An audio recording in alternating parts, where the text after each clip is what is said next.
ધોરણ 11 science chapter number 2 પરમાણુકીય બંધારણ વિશેનો અભ્યાસ છે ફ્રેન્ડ્સ.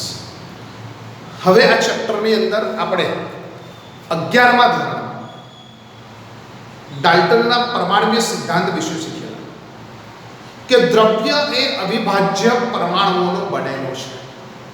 એનું આ પહેલું એક સ્ટેટમેન્ટ કે દ્રવ્ય એ અવિભાજ્ય પરમાણુઓનું બનેલું છે. તો શું પરમાણુ ખરેખર અવિભાજ્ય પરમાણુને શું વિભાજિત કે વિખંડિત નહીં કરી શકાતો હોય? શું પરમાણુ પાસે રહેલા પ્રોટોન, ન્યુટ્રોન, ઇલેક્ટ્રોન, પરમાણુ ક્રમાંકની વ્યાખ્યા, પરમાણુકીય દળાંકની વ્યાખ્યા કેવી રીતે શક્ય બની હશે?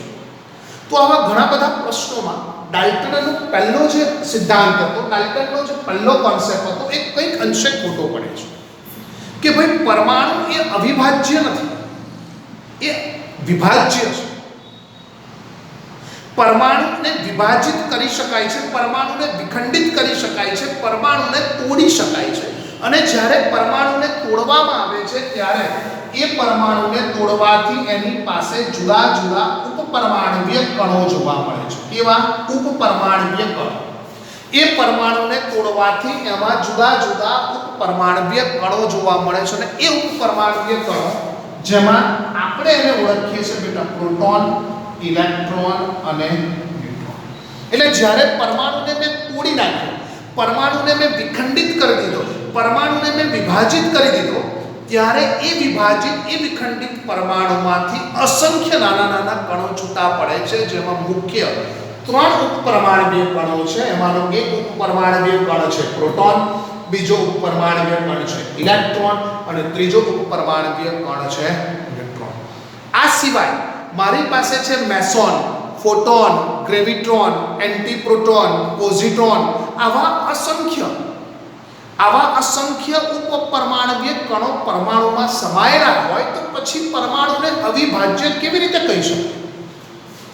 પરમાણુના અવિભાજ્ય હોવાની કોઈ પુરાવા આપણી પાસે હતા નહીં. અને ન્યુક્લિયર કેમિસ્ટ્રી અને બીજો એક શબ્દ છે સમસ્થાનિક જેવા લાક્ષણિક શબ્દો દ્વારા, જેવા લાક્ષણિક બંધારણો દ્વારા પરમાણુ એ વિભાજિત છે. પરમાણુના કેન્દ્રમાં ઘણા બધા ઉપપરમાણુકીય કણો જેવા કે પ્રોટોન અને ન્યુટ્રોન આવેલા છે. કેન્દ્ર સિવાયના બહારના ભાગમાં ઇલેક્ટ્રોન સમાયેલો છે. જેને પ્રૂવ કરવા માટે, જેને સાબિત કરવા માટે માઇકલ ફેરાડે, જે થોમ્સને ઘણા બધા પ્રયોગો કર્યા. વાસ્તવિકતામાં પરમાણુ પાસે ધન વીજભારિત કણ છે, પરમાણુ પાસે ઋણ વીજભારિત કણ છે, પરમાણુ પાસે તટસ્થ કણો પણ છે.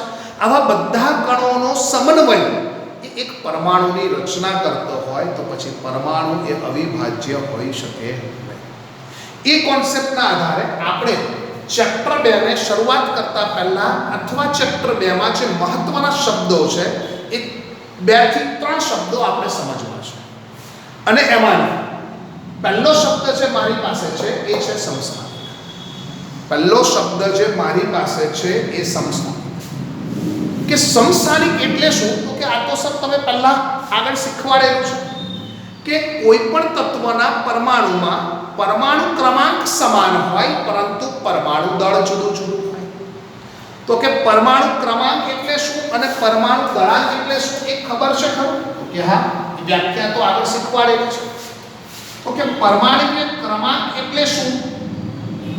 તો કે કોઈ પણ પરમાણુના કેન્દ્રમાં રહેલા અથવા તો પરમાણુમાં રહેલા, ચલો પરમાણુમાં રહેલા પ્રોટોન કે ઇલેક્ટ્રોનની સંખ્યાને શું કહું છું? પરમાણુ ક્રમાંક કહું છું. તો પછી પરમાણુકીય દળાંકની વ્યાખ્યા કઈ છે? તો કે પરમાણુકીય દળ એટલે શું? તો કે કેન્દ્રમાં રહેલા પ્રોટોન અને ન્યુટ્રોનની સંખ્યાના કુલ સરવાળાને હું તો પરમાણુકીય દળ કહું છું. તો કે આ વ્યાખ્યામાં તો પ્રોટોન છે, ન્યુટ્રોન છે કે ઇલેક્ટ્રોન છે. એનો અર્થ એવો થયો કે પરમાણુમાં આવા ઉપપરમાણુકીય કણો છે એ 100% સાચી વાત છે. તો કે આ સાચી વાત છે. એના આધારે એને પહેલો શબ્દ સમજાયો સમસ્થાનિકો, અથવા તો જેને આપણે કહીએ છીએ આઇસોટોપ્સ. એની 2 પરિભાષા છે બેટા. પહેલી પરિભાષા શું કહે છે? કે જે તત્વના પરમાણુઓના અથવા જે તત્વના પરમાણુ ક્રમાંક સમાન હોય પરંતુ પરમાણુ ભારાંક જુદા જુદા, ક્રમાંક સમાન છે અને દળ જુદા જુદા છે. જે તત્વના પરમાણુ ક્રમાંક સમાન હોય પરંતુ પરમાણુય દળ જુદા જુદા હોય એવા તત્વને એકબીજાના સમસ્થાનિક કહી શકાય. તો કે હા, કહી શકાય. તો કે તમારી પાસે એવું કોઈ ઉદાહરણ છે? તો કે હા છે. મારી પાસે એક ઉદાહરણ છે 1H1 1H2 અને 1H3. આવા મારી પાસે 3 ઉદાહરણ છે. એવા મારી પાસે 3 ઉદાહરણ છે. તો કે ઓકે, સમસ્થાનિકને દર્શાવવાની એક પદ્ધતિ છે. Z X X ની જગ્યા ઉપર કોઈ પણ તત્વની સંજ્ઞા લખી શકો. Z જગ્યા ઉપર એટલે પરમાણુય ક્રમાંક અને A એટલે પરમાણુય દળ. 1H1 1H2 1H3 સિમ્બોલિક જો તો બધાના પરમાણુય ક્રમાંક સરખા છે પરંતુ પરમાણુય ભારાંક પરમાણુય દળ કેવા છે? જુદા જુદા. એટલે મારી પહેલી વ્યાખ્યા છે બરાબર છે કે જે તત્વના પરમાણુય ક્રમાંક સમાન હોય પરંતુ પરમાણુય દળ જુદા જુદા હોય એને હું એકબીજાના સમસ્થાનિકો કહી શકું. તો પછી સેકન્ડ ડેફિનેશન એની જ છે. તો કે હા, પણ એને જુદી રીતે રિપ્રેઝન્ટ કરી છે, નંબર ઓફ પ્રોટોન્સ અને નંબર ઓફ ન્યુટ્રોન્સ ની મદદથી. તો કે ભાઈ જે તત્વના કેન્દ્રમાં પ્રોટોનની સંખ્યા સમાન હોય પરંતુ ન્યુટ્રોનની સંખ્યા જુદી જુદી હોય. તો કે ભાઈ પરમાણુ ક્રમાંક એટલે પ્રોટોનની સંખ્યા, એ તો મને ખબર છે. તો ન્યુટ્રોન કેવી રીતે શોધવાના? તો કે ઉભા, હમણાં જ આપણે વ્યાખ્યા શીખ્યા બેટા. પરમાણુય દળ એટલે શું? તો કે પરમાણુય દળ એટલે કોઈ પણ પરમાણુના કેન્દ્રમાં રહેલા પ્રોટોન અને ન્યુટ્રોનની સંખ્યાનો કુલ સરવાળો. પ્રોટોન અને ન્યુટ્રોનની સંખ્યાનો કુલ સરવાળો. ઉભા, પ્રોટોનની સંખ્યા વત્તા ન્યુટ્રોનની સંખ્યા Z + N. Okay, done. તો સર પ્રોટોનની સંખ્યા અને ન્યુટ્રોનની સંખ્યાનો કુલ સરવાળો છે. તો Z શોધવું હોય કે N શોધવું હોય તો શોધાય. તો કે શોધાય, N શોધી લો. ન્યુટ્રોનની સંખ્યા N = A - Z. ન્યુટ્રોનની સંખ્યા N = A - Z. પરમાણુય દળમાંથી પરમાણુય ક્રમાંક બાદ કરું એટલે મને કોણ મળશે? ન્યુટ્રોનની સંખ્યા. તો આ એક ઉદાહરણ તમે લખ્યું છે સર? તો કે હા, અમે એક ઉદાહરણ લખ્યું છે. બીજું એક ઉદાહરણ લખવું છે. મારી પાસે 6C12 છે અને 6C14 છે. બીજું એક 17Cl35 છે. એ પછી લખીએ. ચાલો, આ ઉદાહરણ છે. હવે આ રચનામાં પ્રોટોનની સંખ્યા અને ન્યુટ્રોનની સંખ્યા શોધવી છે બેટા. ચાલો, મને કહો પ્રોટોનની સંખ્યા. તો કે પ્રોટોન એટલે જે લખ્યું છે એ છે 1 1 1. ડન. આમાં તો 6 અને 6. ન્યુટ્રોન એ શું છે? પરમાણુય દળમાંથી પરમાણુય ક્રમાંક બાદ કરવાનો છે. શું કરવાનું છે? પરમાણુય ક્રમાંકમાંથી પરમાણુય દળમાંથી પરમાણુય ક્રમાંક બાદ. ઉપરમાંથી નીચેનો આ ભાગ બાદ. 1 માંથી 1 જાય તો 0, 2 માંથી 1 જાય તો 1, 3 માંથી 1 જાય તો 2, 12 માંથી 6 જાય તો 6, 14 માંથી 6 જાય તો 8. સીધા. જેના કેન્દ્રમાં પ્રોટોનની સંખ્યા સમાન છે પરંતુ ન્યુટ્રોનની સંખ્યા જુદી જુદી છે. કેન્દ્રમાં પ્રોટોન સમાન છે, ન્યુટ્રોન જુદા જુદા છે. એવા તત્વોને એકબીજાના સમસ્થાનિક અથવા આઇસોટોપ્સ તરીકે ઓળખી શકાય છે. દાખલાના સંદર્ભમાં મારી પાસે ઢગલો ઉદાહરણો છે. પ્રશ્નો મને પૂછી શકે. મને કોઈએ પ્રશ્ન પૂછેલો છે કે ભાઈ મારી પાસે 92U 235 છે.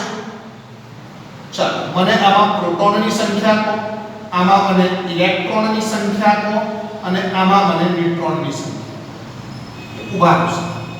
પ્રોટોન એટલે શું? તો કે ભાઈ પ્રોટોન એટલે એનો પરમાણુ ક્રમાંક 92.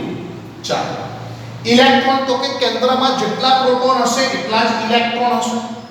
તો ન્યુટ્રોન કેટલા? તો કે 235 માંથી 92 બાદ થાય તો 143. આ એનામાં રહેલા પ્રોટોન, ઇલેક્ટ્રોન અને ન્યુટ્રોનની સંખ્યા જે સમસ્થાનિક સમજાવે છે. સર મને કોઈ કે પ્રશ્ન ઉલટો પૂછ્યો છે કે બોલો ભાઈ કયો પ્રશ્ન પૂછ્યો છે? મને એને પ્રશ્ન પૂછ્યો છે સોડિયમ +123. આવો પ્રશ્ન પૂછ્યો છે. કઈ વાંધો નહીં. શું શોધવાનું છે? તો કે એને મને પૂછ્યું છે નંબર ઓફ પ્રોટોન. ઓકે.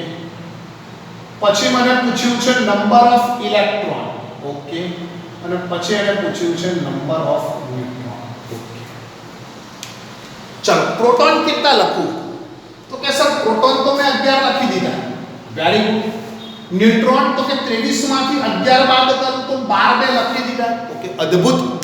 તો હવે ઇલેક્ટ્રોન કેટલા? તો કે આ +1 છે ને, આ શું છે? +1. +1 એટલે આપેલા ઇલેક્ટ્રોન માંથી એક ગુમાવી દીધો. ઇલેક્ટ્રોન મેળવે તો માઈનસ, ગુમાવે તો પ્લસ. પ્લસ એટલે ગુમાયો. 11 હતા એમાંથી એક ગુમાયો, ઇટ મીન્સ એનો જવાબ મારે કેટલો લખવો પડે? 10 લખવો પડે, બરાબર છે. ચલો આ સિવાય કે છે હજી, આ સિવાય મારી પાસે એક છે 16s2 -32. ઓકે, શું શોધવાનું કીધું છે મને? તો કે સર એ જ વાત પૂછી છે, અને મને પ્રોટોન પૂછ્યો છે, એને મને ઇલેક્ટ્રોન પૂછ્યો છે, અને એને મને ન્યુટ્રોન પૂછ્યો છે. પ્રોટોન, ઇલેક્ટ્રોન અને ન્યુટ્રોન જ પૂછ્યું છે સર. તો કેવું બાર પ્રોટોન બોલો તો કે પ્રોટોન 16, 32 માંથી 16 જાય તો 16 આવડી જશે.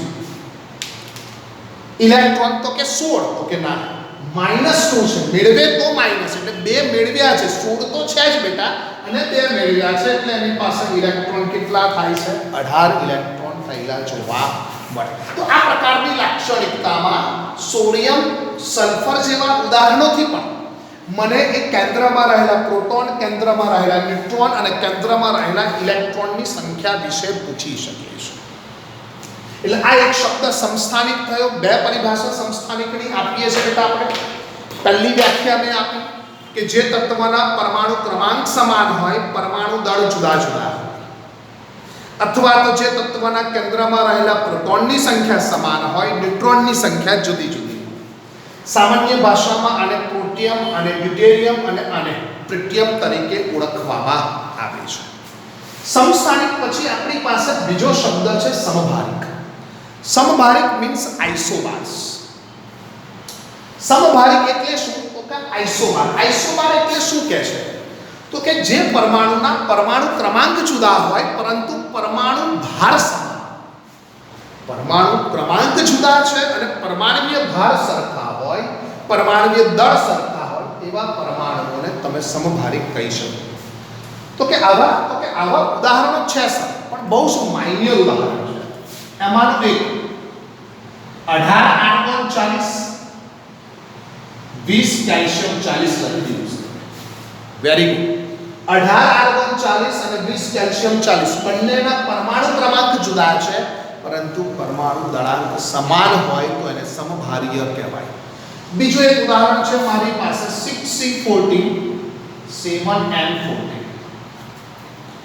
બંનેના પરમાણુ ક્રમાંક જુદા છે, પરંતુ પરમાણુ દળ સમાન છે, એટલે એને સમભારીય અથવા આઇસોબાર કહી શકાય. આ ઉદાહરણો આપણને બહુ ઓછા જોવા. પણ હવે આ ચેપ્ટરનો સૌથી મહત્વનો કોન્સેપ્ટ સમ ઇલેક્ટ્રોન અથવા એના આઇસો ઇલેક્ટ્રોનિક બંધારણ, સ્ટ્રક્ચર તરીકે ઓળખવામાં આવે છે. એને કોઈ પરમાણુ ક્રમાંક સાથે લેવા દેવા નહીં, કોઈ પરમાણુ દળાંક સાથે લેવા દેવા નહીં, કોઈ નંબર ઓફ પ્રોટોન સાથે લેવા દેવા નહીં, કોઈ નંબર ઓફ ન્યુટ્રોન સાથે લેવા દેવા નહીં. મારી પાસે જે પરમાણુ છે, જે અણુ છે કે જે આયન છે, જે પરમાણુ કે જે આયન કે જે અણુ હોય એમાં ઇલેક્ટ્રોનની સંખ્યા સમાન હોય તો તેવા પરમાણુ કે આયનને હું સમ ઇલેક્ટ્રોનીય કહી શકું. શાના તરીકે ઓળખી શકું? સમ ઇલેક્ટ્રોન. કોઈ પણ ઇલેક્ટ્રોનના સંદર્ભમાં હું યાદ રાખું છું કે કોઈ પણ પરમાણુ ઇલેક્ટ્રોન મેળવે તો એ માઈનસ થાય છે, અને કોઈ પણ પરમાણુ ઇલેક્ટ્રોન ગુમાવે તો એ પ્લસ થયેલો જોવા મળે છે. ઇલેક્ટ્રોન મેળવે તો માઈનસ અને ઇલેક્ટ્રોન ગુમાવે તો પ્લસ તરીકે આપણને જોવા મળે છે. ચાલો આના ઉદાહરણોની ચર્ચા કરીએ. તો કે હા, ઉદાહરણોમાં મારી પાસે એક ઉદાહરણ છે Na+, O2-.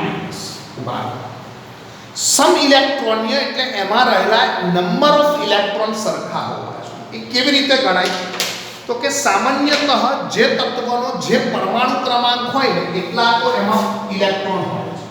સોડિયમમાં 11, ઓક્સિજનમાં 8. +1 1 પ્લસ કેમ છે? ગુમાવે છે એટલે -1. તો હવે એની પાસે કેટલા ઇલેક્ટ્રોન રહ્યા? 10 રહ્યા બેટા. ઓક્સિજન તો 8 છે જ, પણ માઈનસ છે. માઈનસ એટલે મેળવે છે કેટલા? તો કે 2 મેળવે છે. 8 ને 10 બંનેમાં ઇલેક્ટ્રોનની સંખ્યા કેવી થઈ ગઈ? સરખી. ઇલેક્ટ્રોનની સંખ્યા સરખી થઈ ગઈ. ઇટ મીન્સ કે મારી માટે સમ ઇલેક્ટ્રોનને આયન તરીકે ઓળખાય છે. એ સમજાવતા સમ ઇલેક્ટ્રોનની આયનનું બીજું ઉદાહરણ છે મારી પાસે Fe2+ CO3+. ચાલો આને સમ ઇલેક્ટ્રોનને કહી શકાય. તો કેવું બાર Fe નો પરમાણુ ક્રમાંક કેટલો? 26. 2 ગુમાવે -2 બરાબર 24. ચાલો 24. કોબાલ્ટ નો પરમાણુ ક્રમાંક 27. 3 ગુમાવે એટલે 24. ડન. બંને 24 છે. સમ ઇલેક્ટ્રોનને તરીકે ઓળખી શકો. ચાલો મારી પાસે બીજું ઉદાહરણ છે Cl1- S2- Ca2+.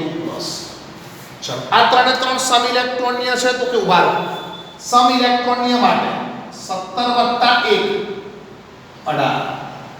પરમાણુ ક્રમાંક 16. 2 મેળવે છે 18. કેલ્શિયમ 20. 2 ગુમાવે છે 18. તો કે હા આને હું સમ ઇલેક્ટ્રોનીય આયન તરીકે વ્યાખ્યાયિત કરી શકું. સમ ઇલેક્ટ્રોનીય આયન તરીકે વ્યાખ્યાયિત કરી શકું. મારી પાસે ઉદાહરણોમાં એક ઉદાહરણ છે N2+ અને બીજું એક ઉદાહરણ છે Cl-. ત્રીજું એક ઉદાહરણ છે C. ચલો આ ત્રણ સમ ઇલેક્ટ્રોનની કે આમાંથી કોઈ પણ બે વચ્ચે ઇલેક્ટ્રોન સરખા છે. તો કે ઉભા આમાં ગણવાનું કેવી રીતે? પહેલા તો એ શીખીએ. N2 એક નાઇટ્રોજન 7. તો બે ના શું થાય? 14. 7 × 14. 14 માંથી 1 જાય તો મને મળ્યા 13. ઓકે. Cl- carbon 6 nitrogen 7. પરમાણુ ક્રમાંક જ ગણવાના બેટા. -1 એટલે +1. 7 ને 6 13 ને 14. કાર્બન 6 8. આ બે સમ ઇલેક્ટ્રોનની આયન થઈ ગયા. N2+ એની સાથે મેચ થયો નહીં. આ રીતે કોઈ પણ જુદા જુદા તત્વના સંદર્ભમાં તમે વિચારી શકો. દાખલા તરીકે હું વિચારું કે મારી પાસે NH3 છે અને CH4 છે. ચલો આ બંને સમ ઇલેક્ટ્રોનીય થાય. તો કે ઉભા નાઇટ્રોજન 7 3 હાઇડ્રોજન 3 બરાબર 10. કાર્બન 6 હાઇડ્રોજન 4 બરાબર 10. તો ડન. આ બંને મારી માટે સમ ઇલેક્ટ્રોનીય આયનો થાય. કોઈ મને પૂછે છે સર મારી પાસે O2- અને F2 આ બંને સમ ઇલેક્ટ્રોનીય આયન થાય. O2- 1 ચલો O2- 2 રાખીએ તો કેવું બાદ 8 × 16 + 2 બરાબર 18 અને 9 × 2 9 + 9 બરાબર 18. બંનેમાં ઇલેક્ટ્રોનની સંખ્યા સરખી તો એને સમ ઇલેક્ટ્રોનીય આયન તરીકે ઓળખી શકાય. આવી રીતે બહુપરમાણુય આયન પણ પૂછી શકે. દાખલા તરીકે ClO3- 1 અને SO3- 2. ચાલો આ બંને સમ ઇલેક્ટ્રોનીય છે. તો કે ઉભા Cl એટલે શું? તો કે પરમાણુ ક્રમાંક 17. ઓક્સિજન 8 તારીખ 24 ઓછા 1 એટલે +1. 24 ને 25 25 ને 17 42. ચલો આ બાજુ ગણીએ 16 8 તારીખ 24 માઈનસ એટલે +2 24 ને 40 ને 42. બંનેમાં ઇલેક્ટ્રોનની સંખ્યા સમાન છે એટલે એ મારી માટે સમ ઇલેક્ટ્રોનીય આયન તરીકે વર્તે છે અથવા એ સમ ઇલેક્ટ્રોનીય આયન છે એવું હું કહી શકું. તો આ પહેલો શબ્દ હતો સમસ્થાનિક બેટા. પરમાણુ ક્રમાંક સમાન, પરમાણુ ભાર જુદા જુદા અથવા તો કેન્દ્રમાં પ્રોટોન સમાન, ન્યુટ્રોન જુદા જુદા. બીજો શબ્દ છે સમભારીય. સમભારીયમાં પરમાણુ ક્રમાંક જુદા જુદા, પરમાણુ ભાર સમાન. અને સમ ઇલેક્ટ્રોનીય છે કે જે તત્વમાં અણુમાં આયનમાં કે પરમાણુઓમાં ઇલેક્ટ્રોનની સંખ્યા સમાન હોય એને તમે સમ ઇલેક્ટ્રોનીય આયન તરીકે ઓળખી શકો. હા, સમસ્થાનિક, સમભારીય અને સમ ઇલેક્ટ્રોનીય જેવા શબ્દોની સમજૂતી આપણે